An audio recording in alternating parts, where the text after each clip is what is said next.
हमें ड्यूक डेरार्ड का सीन दिखा जाता है जो कि उस आदमी को लेके जा रहा था। तो वो आदमी तो ड्यूक की तारीफें किए जा रहा था। वो कहता है ड्यूक आप तो बड़े जेनरस हैं और आप तो बड़े हैंडसम भी हैं, आपके चौड़े कंधे ये तो बिल्कुल पैसिफिक ओशन की तरह हैं। वो सोचता है ये कितना शोर कर रहा है ना, लेकिन वो आदमी तो उसकी तारीफें किए जा रहा था। वो कहता है सीरियसली आपने मेरी जान बचाई है। तो ड्यूक सोचता है बाय द वे आखिर एलिस क्या करने की कोशिश कर रही है। मुझे लगा था कि शायद कोई वजह होगी जिसकी वजह से उसने कहा कि मैं इस आदमी की हेल्प करूं, लेकिन वो तो बार बार उस नोबल लेडी के पीछे जा रही थी। शायद वो उसी के पीछे गई होगी और मुझे लगता है हंटिंग कंपटीशन भी उसने इसलिए ज्वाइन की है क्योंकि वो मुझे बता नहीं सकती, लेकिन उस नोबल लेडी के साथ जरूर कोई मसला है। क्या वो मेरे पता किए बगैर उस नोबल लेडी को ढूंढने की कोशिश करी होगी? लेकिन आखिर वो नोबल लेडी है कौन, मुझे तो कोई आइडिया नहीं है।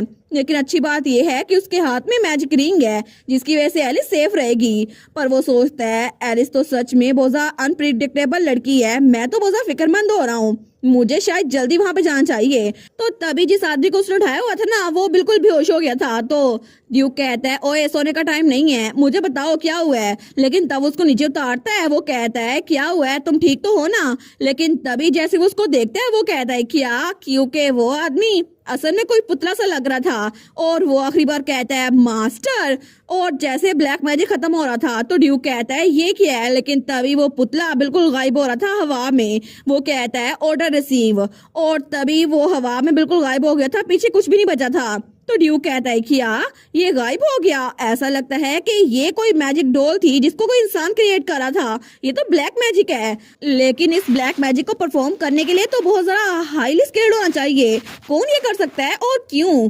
लेकिन वो सोचता है एक मिनट एलिस। तो तभी वो जल्दी से उस तरफ भाग रहा था जहाँ पे एलिस थी। तो वो चिल्ला कहता है एलिस एलिस, लेकिन उसको जवाब नहीं मिलता। तो जैसे वो उस जगह पे पहुंचा था ना तो एलिस वहां पे बेहोश पड़ी हुई थी। वो कहता है एलिस तुम ठीक तो हो ना? वो सोचता है इसकी बॉडी बिल्कुल कोल्ड है, लेकिन तभी उसके हाथ कांप रहे थे। वो सोचता है कहीं ऐसा ना हो कि इसे कुछ हो गया हो। लेकिन जैसे वो उसकी पल्स चेक करता है ना वो सोचता है चलो ये जिंदा तो है कम से कम।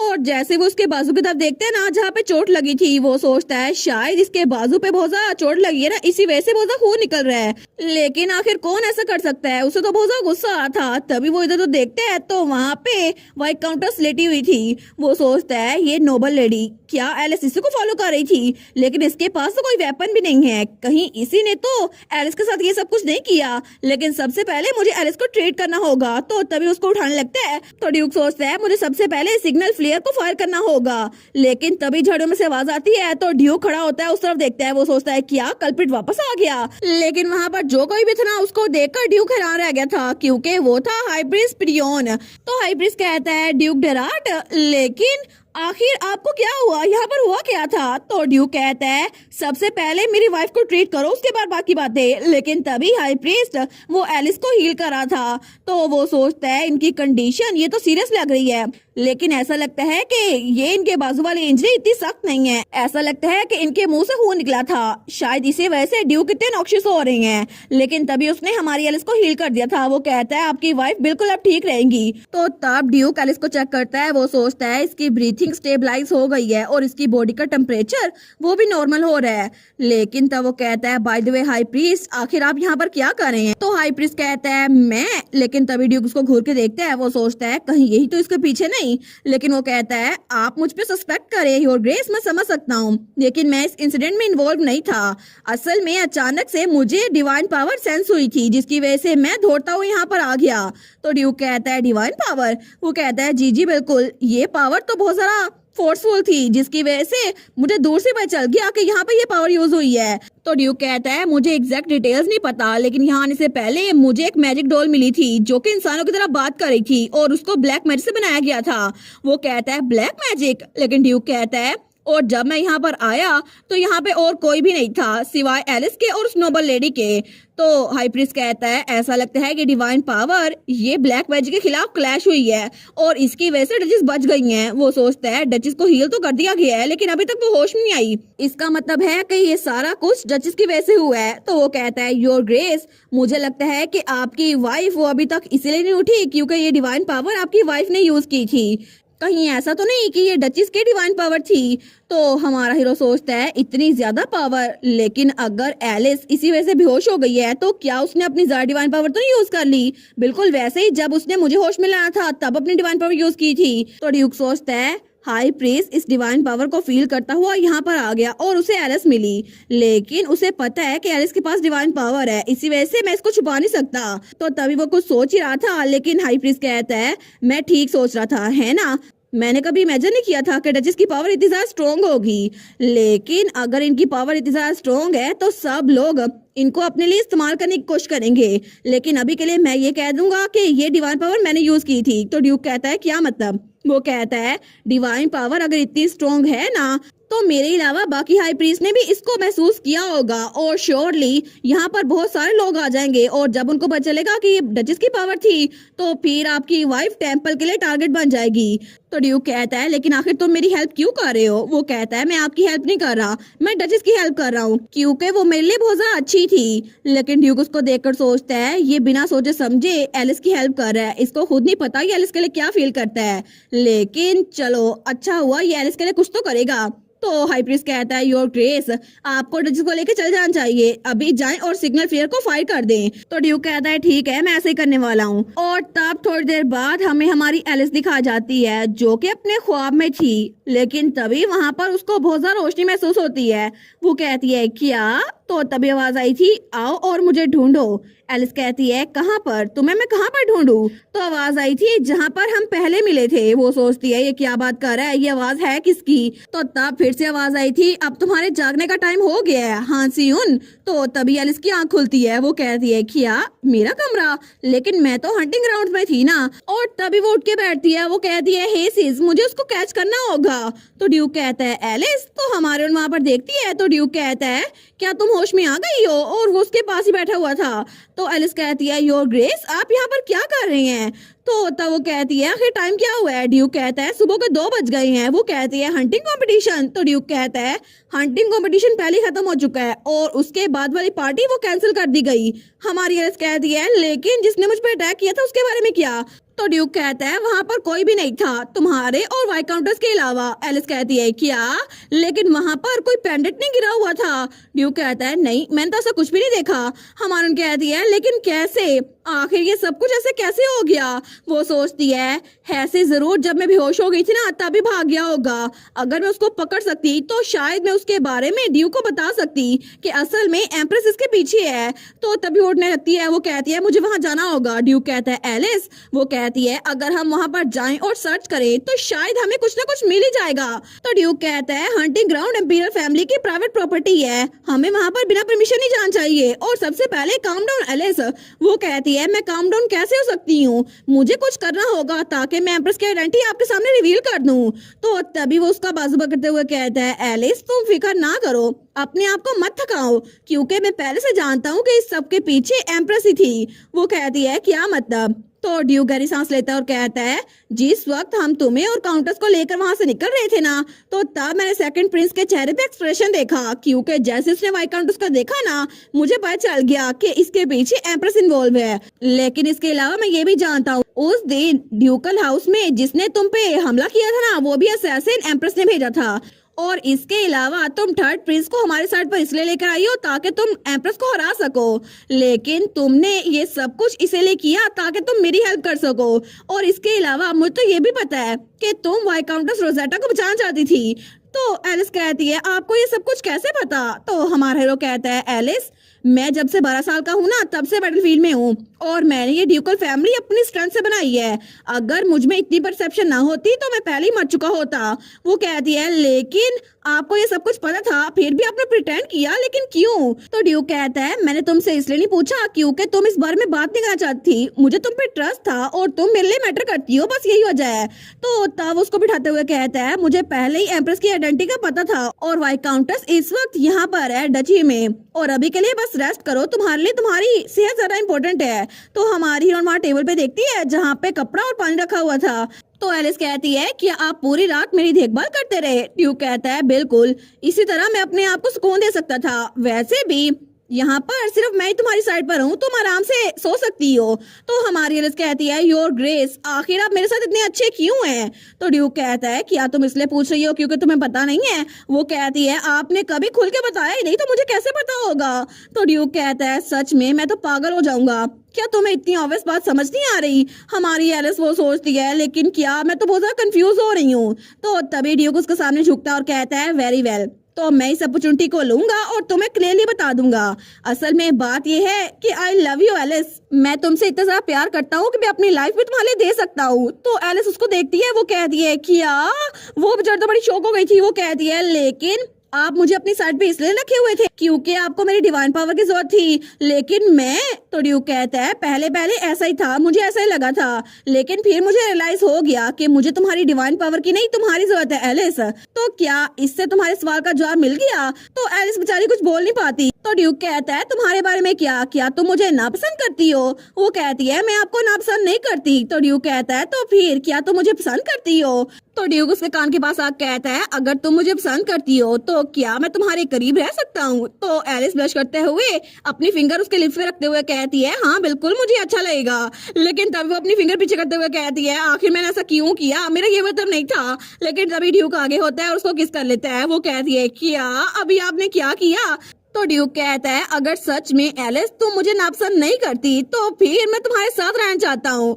और तब उसके कान के पास कहता है मैं तुमसे बहुत ज्यादा प्यार करता हूँ एलिस, मैं सच में तुम्हारे साथ रहना चाहता हूँ। तो एलिस भी कहती है योर ग्रेस, वो उसके चेहरे पे रखते हुए कहती है मैं भी ऐसा ही फील करती हूँ। लेकिन ये कहते ही वो बेहोश हो गई थी। ड्यूक कहता है एलिस, लेकिन वो सोचती है मेरा सर तो पूरा गर्म हो गया है। तो ड्यूक कहता है एलिस प्लीज होश में आओ। तो तब उसकी आंखें बंद हो रही थी। वो सोचती है मुझे तो सच में अपनी बॉडी में बिल्कुल भी स्ट्रेंथ फील नहीं हो रही। तो ड्यूक कहता है एलिस, लेकिन एलिस तो पूरी बेहोश हो गई थी। तो ड्यूक बेचारा वो सोचता है ये तो डेजा वू लग रहा है, वो सोचता है पिछली बार भी ऐसा ही हुआ था। लेकिन तब वो कहता है रियली सच में ये तो अनप्रिडिक्टेबल है। और तभी वो एलिस को सोता हुआ देखता है और तब उसको बड़े प्यार से देख रहा था। लेकिन तभी हमें अगली सुबह का सीन दिखा जाता है और तब एलिस वो उठ के बैठती है। वो सोचती है क्या, वो अपनी चूंटी काटती है। वो सोचती है क्या सच में ड्यूक ने मुझसे कहा था आई लव यू? लेकिन तभी वो अपने थप्पड़ मार रही थी। वो सोचती है मुझे कोई आइडिया नहीं है, सच में ये ख्वाब नहीं था, ड्यूक ने सच में कहा। लेकिन तभी ड्यूक कहता है कि वो तुमसे प्यार करता है। तो एलिस बेचारी डर गई थी। वो कहती है क्या ड्यूक आप यहीं पे बैठे रहे थे? तो ड्यूक कहता है बिल्कुल, तुम्हें रात को लगा होगा कि मैंने तुम्हें ख्वाब में कन्फेस किया था। वो सोचती है क्या मतलब, क्या मैं फिर से एम्बैरेसमेंट से बेहोश ना हो जाऊं? लेकिन वो कहती है नहीं नहीं काम डाउन काम डाउन। तो वो कहती है अभी तक आप गए नहीं, आप जा सकते हैं। ड्यूक कहता है अच्छा, मेरी बेचारी वाइफ तो मेरे सामने बेहोश हो गई थी। तो एलिस बेचारी ब्लश कर रही थी। वो सोचती है आखिर मैं क्यों बेहोश हुई थी? वो कहती है नहीं नहीं मेरी बॉडी अभी तक पूरी तरह से रिकवर नहीं हुई ना, इसी वजह से। तो ड्यूक कहता है मैं जानता हूँ, मैं तो मजाक कर रहा था क्योंकि तुम ऐसे प्रिटेंड करी जैसे कुछ भी नहीं हुआ। वो कहती है अच्छा। लेकिन ड्यूक कहता है वैसे भी अब मेरी कोई इंटेंशन नहीं है कि कल रात की बात को बिल्कुल ऐसे प्रिटेंड करूं जैसे कभी हुई नहीं थी।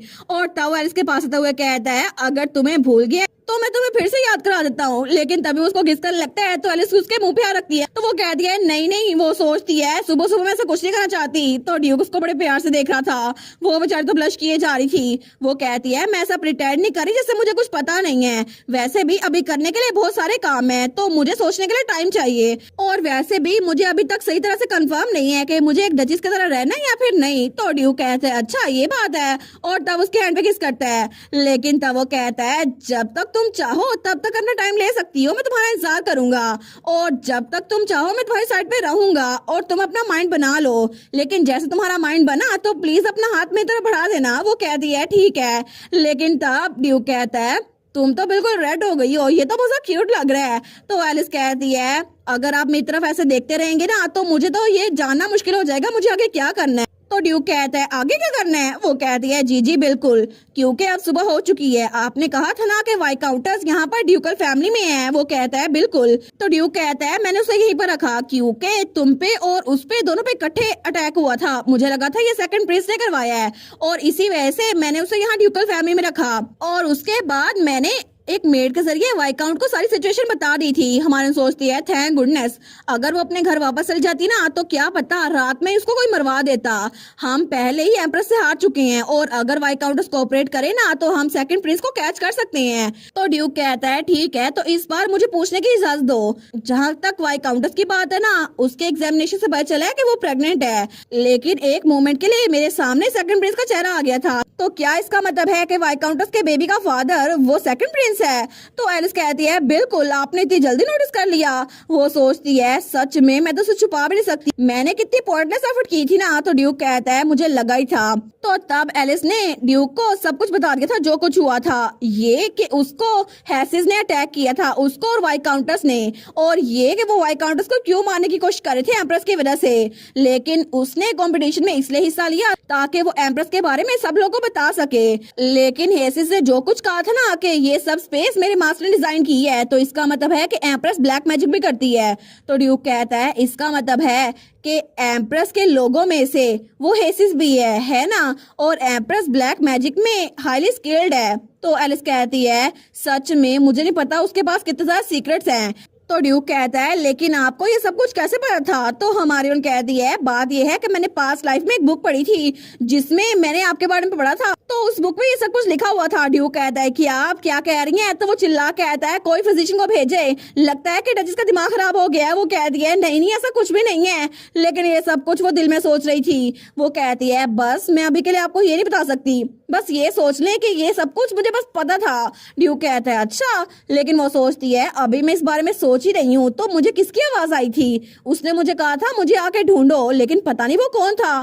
तो ड्यूक कहता है हमें एम्प्रेस के खिलाफ एविडेंस इकट्ठे करने होंगे और हैसिस को भी सामने लाना होगा। मुझे लगता है कि हमें ब्लैक मैजिक के बारे में अभी के लिए चुप रहना चाहिए। वो कहती है क्या? तो ड्यूक कहता है ब्लैक मैजिक वो तो हाई क्लास मैजिक है और इसको सिर्फ डिवाइन पावर हरा सकती है, लेकिन वो डिवाइन पावर आपने जो यूज की थी ना वो बहुत ज्यादा स्ट्रॉन्ग थी, और इसी वजह से हाई प्रिंस प्रियन उन्होंने कहा है कि वो आपकी जगह अपना नाम ले लेंगे ताकि हर कोई आप पे शक ना करे और इसी वजह से आप प्रोटेक्टेड रह सकें। वो सोचती है इसका पॉइंट तो है, क्योंकि ब्लैक मैजिक एक फॉरबिडन मैजिक है और अगर सब लोगों को पता चल गया कि इसमें सेकंड प्रिंस इन्वॉल्व है और एम्प्रेस भी, तो कोई भी हमारी बात पे यकीन नहीं करेगा। लेकिन फिर भी हमें सोच समझ के काम लेना चाहिए, और अगर मुझे इस कमोशन से दूर रहना ना तो फिर मैं हाई प्रिंस के पीछे छुप के रहूंगी सेफ जोन में ताकि लोग का शक मुझ पे ना आए। वो कहती है मुझे तो हाई प्रिंस को शुक्रिया अदा करना है। ड्यूक कहता है अच्छा, लेकिन तब वो कहता है सबसे पहले हमें वाइकाउंटर से बात करनी चाहिए ताकि वो सेकंड प्रिंस के खिलाफ हमारे साथ मिल जाएं। हमारी कहती है आप ये खुद करेंगे योर ग्रेस? वो कहता है ये इंपॉर्टेंट मैटर है ना इसलिए मैं करूंगा। तो एलिस सोचती है वो क्या कहेगा वाइकाउंटस रोजेटा, और वाइकाउंटस रोजेटा डर जाएगी। वो कहेंगी प्लीज मुझे माफ कर दें, आप जो भी कहेंगे मैं वो करूंगी। लेकिन एलिस सोचती है नहीं नहीं एग्जैक्टली ऐसा ही होगा, इसलिए मुझे उसको नहीं भेजना चाहिए। वो कहती है योर ग्रेस क्या मैं खुद जाके वाइकाउंटस से बात कर सकती हूँ? तो ड्यूक कहता है जी। तो हमारी उन कहती है मैं चाहती हूँ मैं वाइकाउंटस की हेल्प करूं ताकि वो सेकंड प्रिंस के चंगुल से आजाद हो सके, और तभी उसने ये सोचा तो था। वो सोचती है मैं कितनी कॉन्फिडेंट थी, लेकिन इस वक्त तो तब उसके सामने वाइकाउंटस झुकी हुई थी। वो सोचती है आखिर ये सब कुछ कैसे हो गया, मैं तो इसकी हेल्प करने के लिए आई थी, लेकिन ये मुझसे डर क्यों रही है। और इसी के साथ ये वाला पार्ट यहीं पर ख़त्म। तो आप लोग बताइएगा आप लोग को ये पार्ट कैसा लगा, और वीडियो को लाइक और चैनल को सब्सक्राइब लाजमी कीजिएगा। बाकी वीडियोस का लिंक भी स्क्रीन पर नज़र आ रहा होगा, तो काइंडली उनको भी चेकआउट कर ले। और thank you so much for watching my videos. Stay safe, bye bye.